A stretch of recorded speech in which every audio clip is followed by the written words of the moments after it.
Hello, I'm Caroline Searcy. Welcome to Thoroughbreds Go, helping with the smooth transition for our thoroughbreds away from racing into new homes. We're here at the New South Wales Mounted Police headquarters, following up on Lunar Rise, formerly show jumper Lenny and now police horse Martin, to find out what it takes for a thoroughbred to make it as a police horse. Also a popular story from Bred to Win about Thoroughbred Breeders Australia's fast track program, recruiting young staff from the equestrian world and giving them training for a career in a huge range of jobs in the thoroughbred breeding industry. If you love horses, this could be the course for you. And a popular Triple Crown Syndications horse, Dothraki, in Arrowfield stud strapper stories.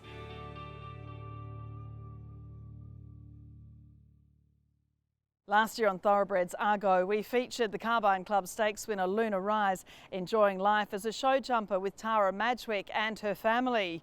Now the son of Starcraft, who was bred and sold by Arrowfield stud at the Inglis Easter yearling sale, is with the New South Wales Mounted Police Force. He's known as Martin after Sergeant Dick Martin, who worked in the breeding industry at Turunga Farm in the 1980s. So what does it take for a thoroughbred to become a police horse?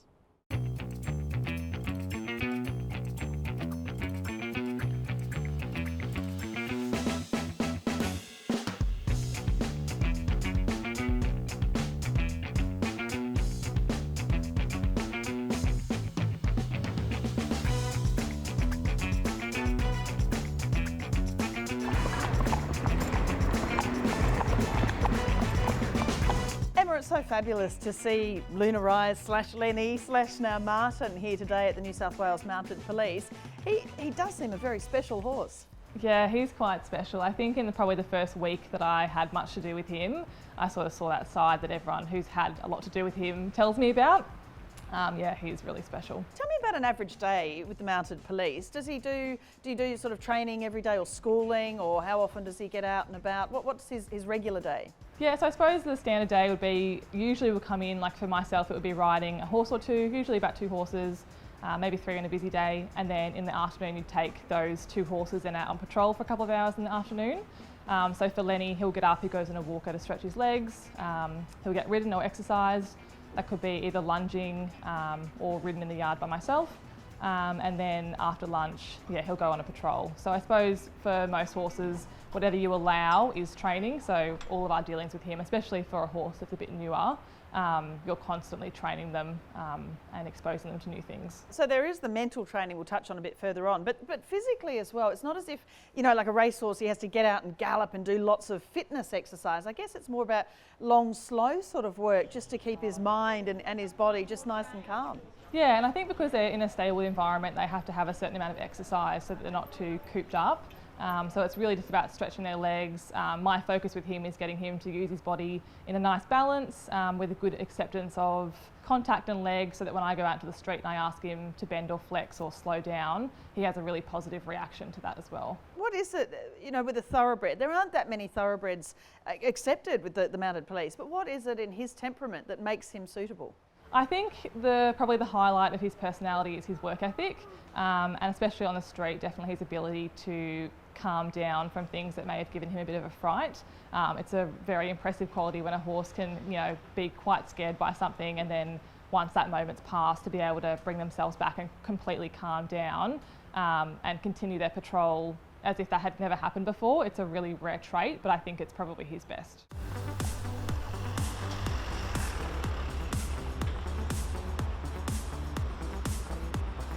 I guess that comes with time as well. There must be some scary incidents, I guess, initially as well, because, you know, it's so spooky for a horse, isn't it, out on the road? Yeah, definitely. And some horses obviously have a greater natural ability, I suppose, to cope with that sort of stuff. But for a lot of them, if they do have that underlying ability, it's just exposing them to within their range of what I suppose is scary to them. And then obviously the easier that gets, then they can start progressing and finding things that they, find a little bit more challenging, and it just becomes normal for them. And Lunar Rise raced up to Tatra. They pair down. It's Lunar Rise. Tatra's coming back. Lunar Rise the outside, just with the head in front, and Lunar Rise got the money ahead to Tatra. Well, he was originally named Lunar Rise, a successful racehorse. He was bred by Arrowfield stud, bought by Duncan Ramage for the late Dothraki, Chinam and others through the 2011 Inglis Easter Yearling sale. He won the 2012 Group 3 Carbine Club Stakes, which is the traditional opening race for the Melbourne Cup Carnival on Derby Day.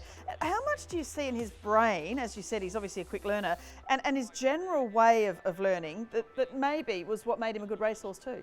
I think without a doubt he has an incredibly impressive work ethic. I think in the yard, since I've had anything to do with him, he literally gives 110% the entire ride. There's not really a second that I've had where I've sort of thought like, come on buddy, like, come up there, be with me, like pay attention. He's already there. I feel like you could ride him for 6 hours straight and he would still just be thinking like, yep, what's next? What are we doing? Like, what do you want? Is this correct?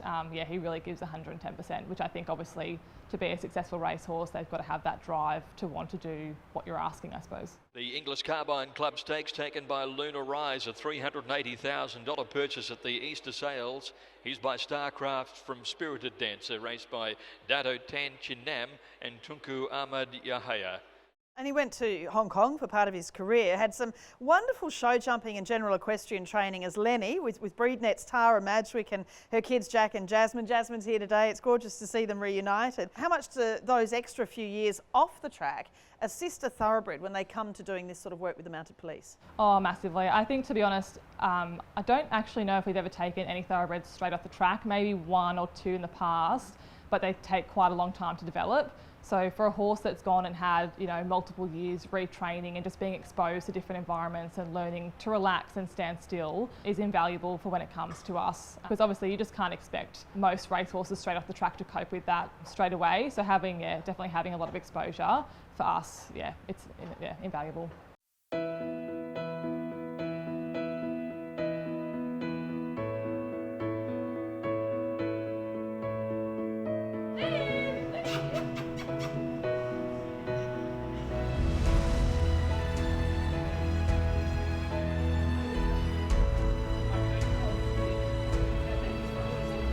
It's wonderful to see him actually, because we sent him up here about a week before the first lockdown last year, and it never in my wildest dreams did I think that the horse would go up here for so long and I wouldn't see him up until now.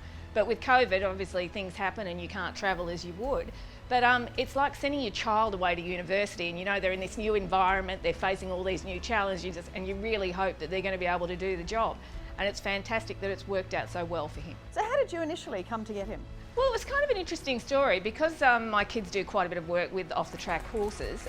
Duncan Ramage is a friend of ours, and he rang and he said to me, I've got a very special horse. He said he's a nice person and I really need this horse to have a really fruitful and rewarding career going forward. Do you think you would be able to take him on? And I thought, oh God, do I really want another one of these? But when he said he was a nice person, I was a bit intrigued. So we went to Think Big Stud to try him. He'd been out of work for a couple of months, had no one on him, and I just saddled him up, took him into this sand arena that they have there.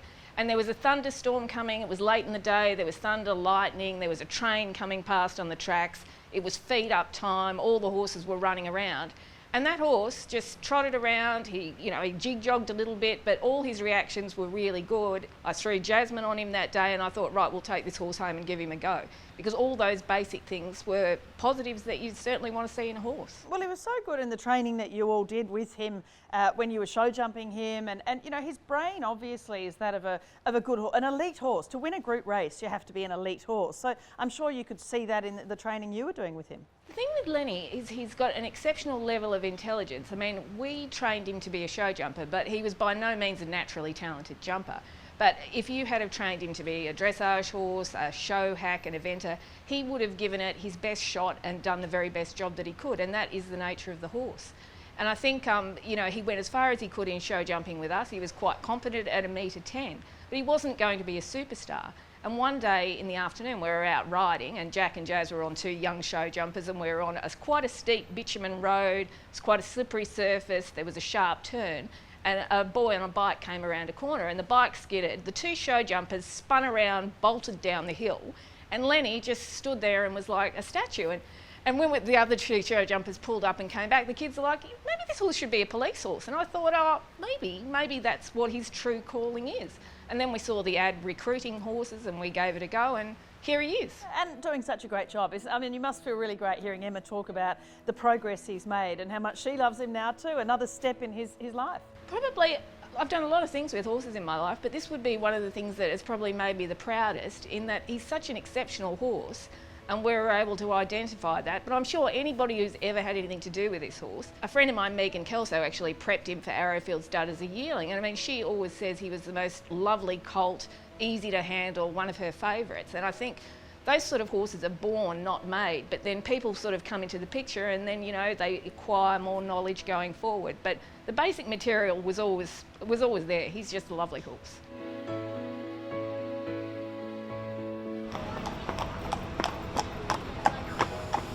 His new name is Martin. Explain where that name came from. It's a pretty famous name in the police force. Yeah, it's quite well known around the mounted unit. So one of our old sergeants, Dick Martin, he passed away unfortunately very sadly about 12 months ago, and he definitely had a bit of a love for the thoroughbred, and at the time that he passed away we had just selected Lenny to be a police horse, so basically the name was donated in his honour, so Sergeant Dick Martin's honour. And you obviously have a lot of community support, I guess, you know, when we see these gorgeous horses out being so well behaved, even in the face of some poor behaviour, you know, from people at protests and so on. It's really important that they have trust in you, isn't it? Yeah, definitely. And I think that's probably underlying the best trait that we look for in our horses, is a horse that's able to sit and look to you for guidance and reassurance.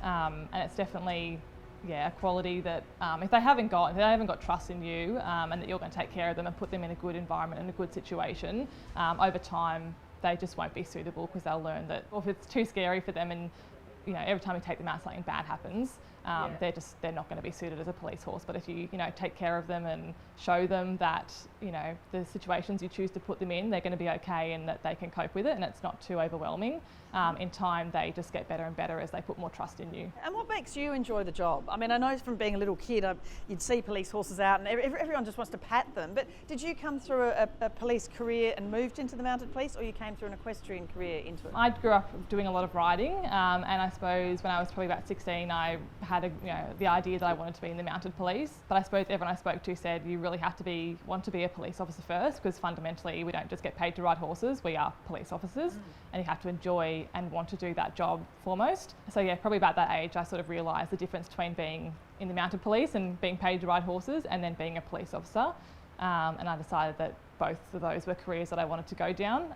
So I did 3 years in general duties first.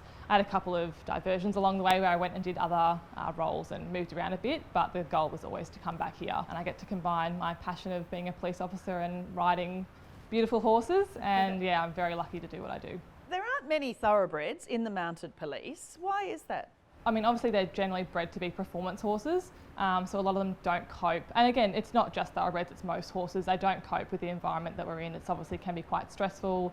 They're stabled a lot of the time. They do get a lot of holidays, like months and months of the year they're on holidays. But yeah, just the very particular environment that we have, most horses aren't suited to cope in it. So I think finding thoroughbreds that have the brain to cope with the environment and then the workload that we ask them to do can be really rare. And when you get a good one, they're great. I know you are actually looking for more thoroughbreds, but what specifically? I mean, a lot of people will say, oh, I have a lovely quiet horse. You get them to this environment and that they're actually not as quiet as they think they are. Yeah. What specifically, if someone had a lovely quiet horse that they might have done a little bit with and you know, need to move on and think the police would be good for them? Yep, I think for us it's definitely horses that cope well if they're either, like when they're really fit, do they still keep their brain, are they still sensible and, you know, not getting too fizzy a lot of the time, especially if they've been stabled and they can stay really sensible. That's a great attribute to have. And definitely their reaction when they do get scared of things, or even when just pressure is applied, whether it's riding or, you know, external environment, what's their reaction when pressure is applied? You know, do they want to, you know, not hang around? Are they trying to get out of there, or are they sort of, you know, okay, I'm a little bit scared, but I'm prepared to listen and be guided by the rider.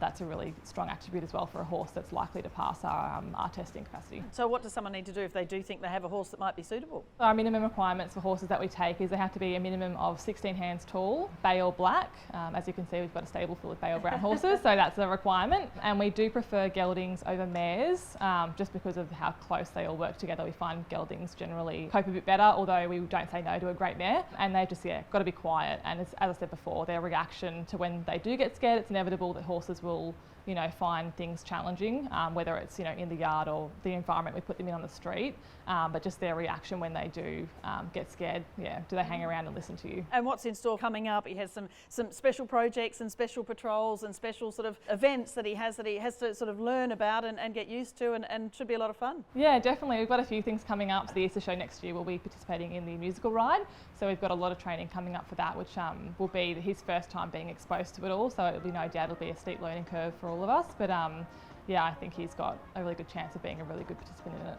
And you obviously have a great bond with him. I mean, I guess it's like anyone spending time with a horse. They really get you in the heart, don't they? Yeah, I think Tara would also say the same thing. He's a really special horse, and I think when I first met him, I also didn't know that much about him, and I was really keen to get to know him. And the more I've seen of his personality and his work ethic and just his general personality, he's a really special horse. And I can see why everyone who's had anything to do with him throughout his entire career has really had a massive soft spot for him.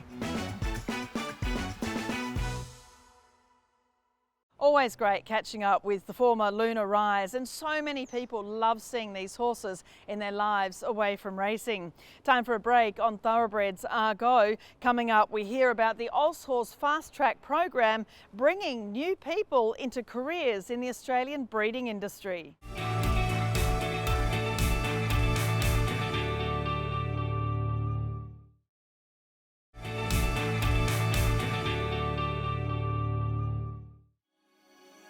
This segment brought to you by Kingstar Farm. Time to Reign, new in 2021. Thoroughbred Breeders Australia's Fast Track program recruits and trains new people into the Australian breeding industry. So if you're interested in working with horses in any capacity, this could be the training for you.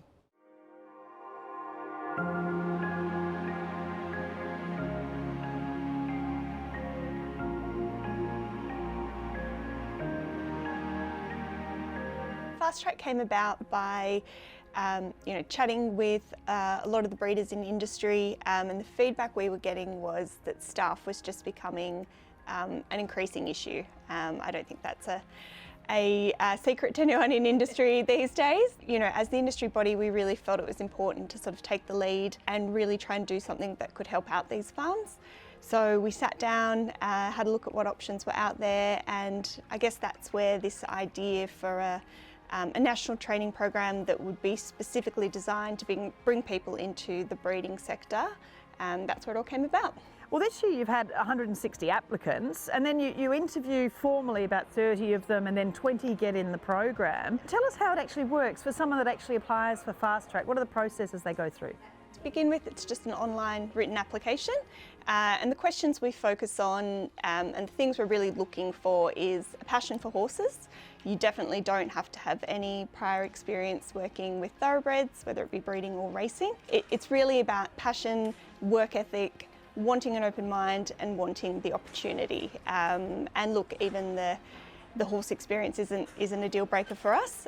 It's great if you've got some basic horse experience, but we've had some trainees come through the program who actually hadn't touched a horse before. So written application is step one.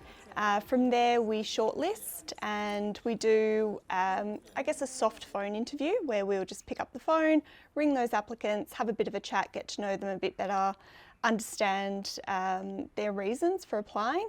And from there we offer a formal interview, and that's when we bring industry in. So we always have a breeder sit in on that panel. We think it's really important that they have their say and they have buy-in to the program as well. And the feedback they can offer from a perspective of an employer is really invaluable for us. You have support from some of Australia's leading studs and individuals, and they actually all assist in approving the students and actually placing them on their farms. So there's a real buy-in, literally, from the breeding industry. Yeah, look, we're lucky, Caroline. We've had fantastic support from farms all over Australia. This really is a national program, and we're building on that every year to try and get as many farms involved, as many students placed in as many states. And the farms really do. They make a big commitment taking on a trainee. A lot of time and effort has to go into showing them the correct way to do things, helping them with their studies. We're very fortunate. We've got great farms that help us out, and without them it wouldn't be possible. The students that you've had come through the program so far, I mean, there's an ex-electrician there in Jared, and some people, they like horses, but they don't really have the hands-on experience. What are some of the backgrounds of some of your graduates so far?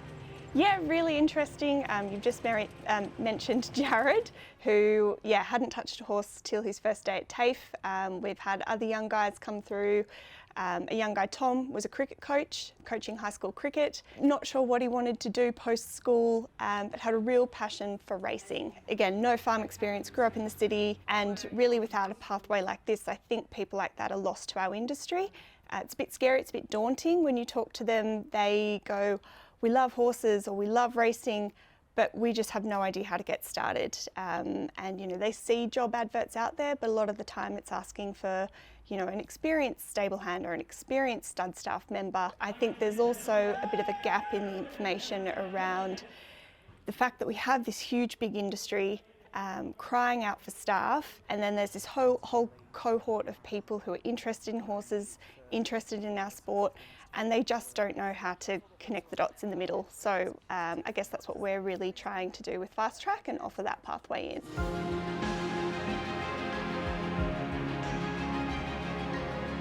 I had some shares in some racehorses, and I was a Sparky. I had a bit of success with one of my horses, and that just excelled my interest in horse racing. So I saw the program and I thought, that's something I'd love to do. I'd love to get, behind the scenes of racehorses. Applied for it, and now I'm here. There's a lot more to horses than what I thought. they're a lovely animal. I really like, just being around them. They're such a, timid creature.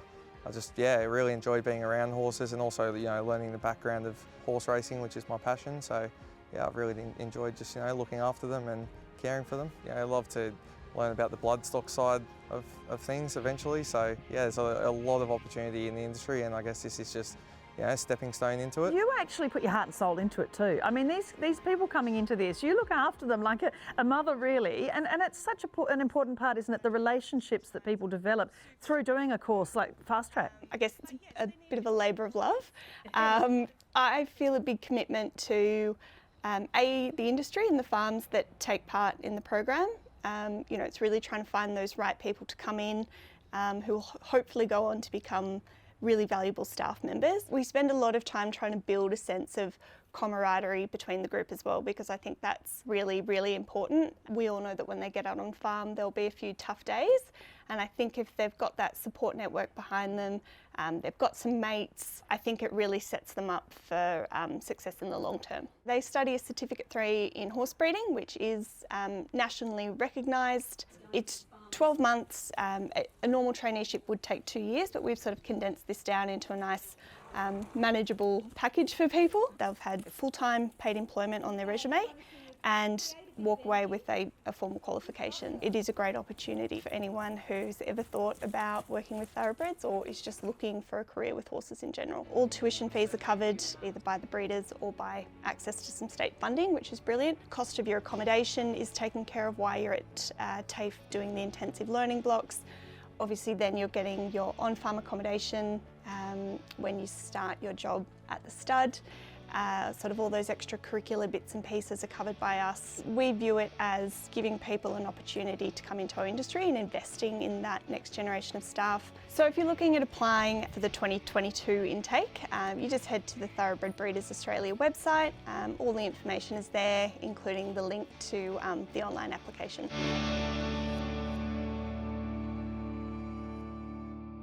A fantastic training program that's already seen graduates placed in jobs around Australia and overseas.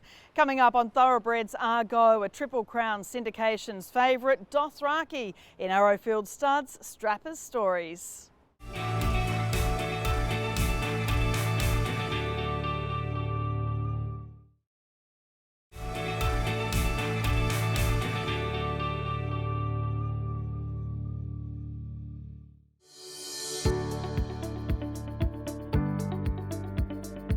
I started looking after Dothraki pretty much as soon as I started working for Peter and Paul Snowden. I was just lucky that he was in the boxes that I got to look after. I loved him as soon as I started looking after him. He has just the best character. I mean, they all have their own little quirks and their own little characters, and it's so nice getting to know them, all their individual personalities. He was always so cool. Cheeky, could be a bit cheeky, but always great. I think they can all have their quirky sides and spunky sides. He was pretty chill most of the time. He used to drag me around at the races a bit sometimes, but he was really good. He was such a good boy. It's such a feeling of pride that you're the lucky one that's able to look after them and do everything with them and seeing them go to the races, and yeah, that's why I love doing it. You get so much back from it. So when he retired, I emailed Triple Crown to see if I could possibly have him. I know there was quite a few people that also wanted him, so the owners voted for what they thought would be the most suitable thing for him. And I was very, very lucky that they let me have him. So we've been doing a bit of everything. He's just such a good boy. Perfect to go out, best riding, dressage, jumping, hacking out, loves the beach, loves going to the beach. So we've just been doing a bit of reschooling and just getting him out and about and just having fun. He picks up anything and he tries really hard. Anything new, if he doesn't understand, he always just tries his best, because obviously it's completely different, so it's hard for them when they first start to learn, and obviously they need to build up different muscles in different places, so that can be really hard for them, like we would find if we started doing anything new. It's really good for owners to learn how much we love these horses, because some, not all of them, are from non-racing backgrounds and they don't always know what goes on behind the scenes. So it's great for them to be able to see how much we really care about them and how much most of us would love to go on to look after them when they have retired from racing. I think they've got so much to give, and they're also exposed to everything from a young age, so they're all brilliant off the track and they can go and do anything, and they're all used to being and doing something, so most of them turn their hooves through anything. They're really great.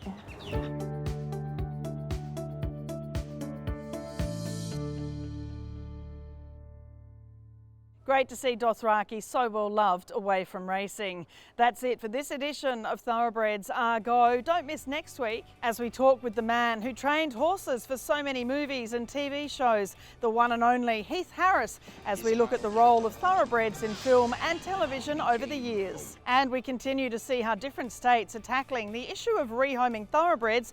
We'll hear from industry leaders from South Australia about some great new programs that are really making a difference. That's all next week. I'm Caroline CSE. I look forward to seeing you then.